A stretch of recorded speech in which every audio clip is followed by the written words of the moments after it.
How many, I see Rocky Hill Stain, you just had an open day this past weekend. How many years have you been opening the garden, and do you enjoy doing that? Yes, I do, because especially now, because we get, I've opened it actually, I met up with Antonia 20 years ago, when they started doing the program. And we have now quite a following. We have the same people coming back every single year, and they actually complain, where is this, or and we, regretfully, I had to say, well, unfortunately, some of the pre-pianists recently have not been doing very well. So, and obviously things have changed, but we have really quite a following now. Now, last weekend we had close to 400 people coming to look at the garden, and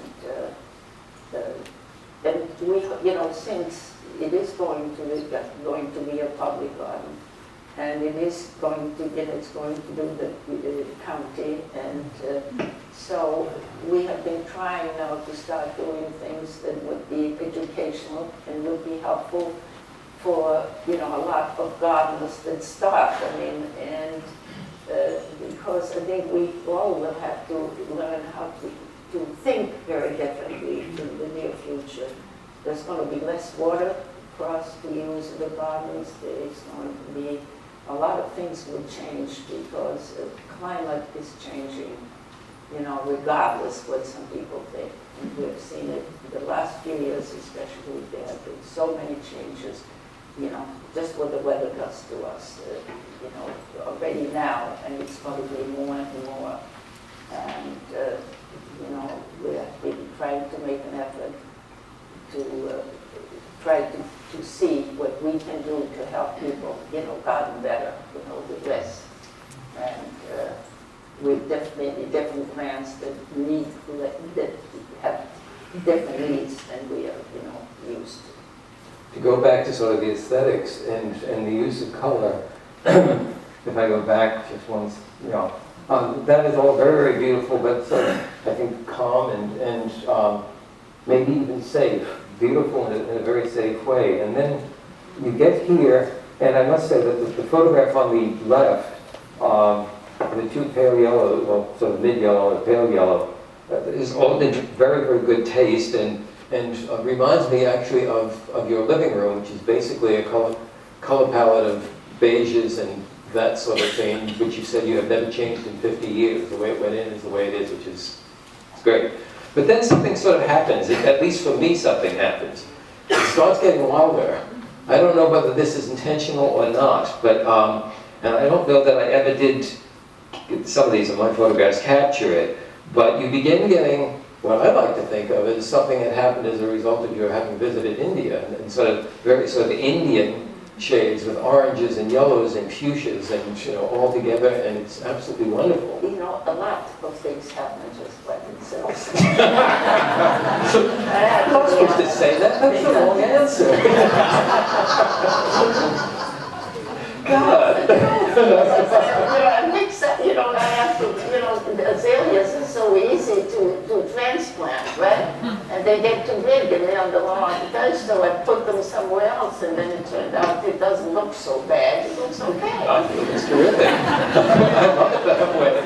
Actually, it reminds me, years and years ago, I was visiting Winterthur when Mr. DuPont was still alive, and he had done an area with there was an enormous blue apple cedar, and in front of that he got every Rothschild's azalea he could find, deciduous azalea he could find, in deep strawberries and oranges and yellows, and they were all screaming and cacophonous in front of that blue atlas cedar. It calmed them down, and then beneath it he put in a sea of bluebells. And it was absolutely fabulous. And that's what I thought you had done. And now you're telling me it's just by chance. Yeah, but the bluebells, they go everywhere. Well, that's good. They can't take any credit for it. So earlier I mentioned I thought that it was very sort of loose. That one picture seemed very, very loose. And then suddenly we get this. When did that maple start being pruned? Well, again, that one got too big.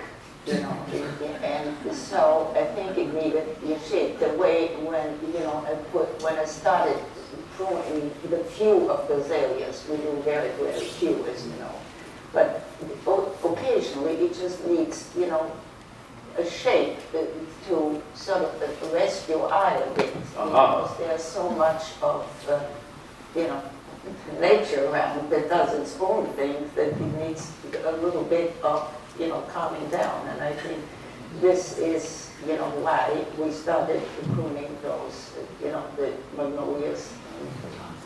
Now you're saying what I was hoping you were saying. This is the right answer.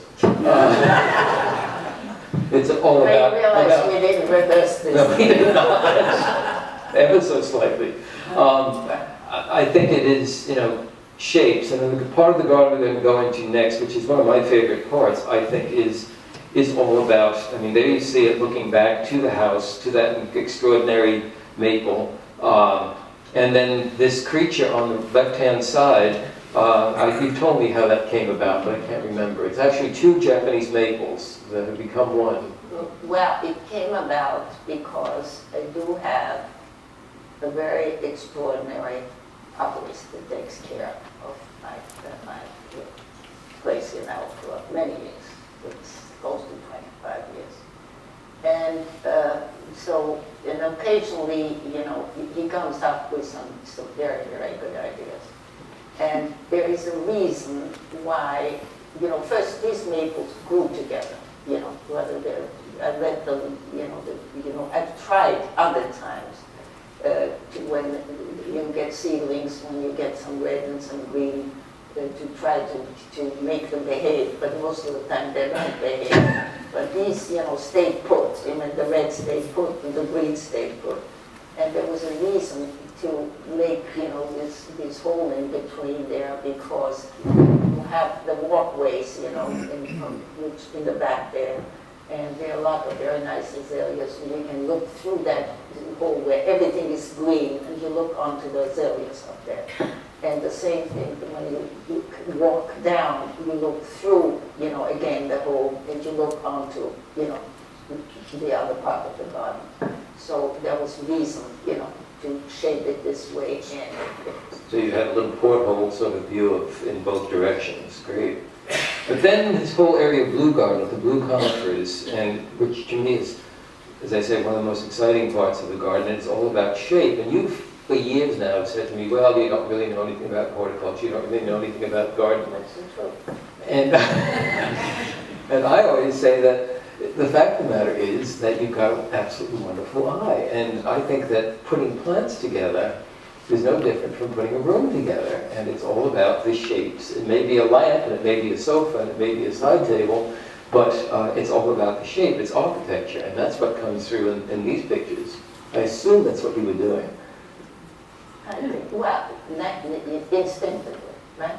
Okay. Well, it's not a bad thing. Now, in the background there, I think the other day you mentioned, when we were sort of semi-running through this, now let me go back one, is it the big, at the very back upper right-hand corner of that photograph, there are the big Colorado blue spruces. Were those supposed to be prostrate, or those ones that are supposed to be weeping? Those were, when we first, the garden actually ended there, you know, at one time, many years ago. And we had collected, you know, quite a few marble shapes, you know, of these blue spruces. And they all straightened themselves out in the last 20 years. So then, this is why I put these other islands in there, because I thought, you know, there were just these plain, straight spruces there. And it needed, you know, there, please, I have grass, right? There's plenty of that. So this is when I started putting these blue islands in there. I mean, the grass, in fact, that's the stage on which all of these characters play out their lives. Yeah. I love it.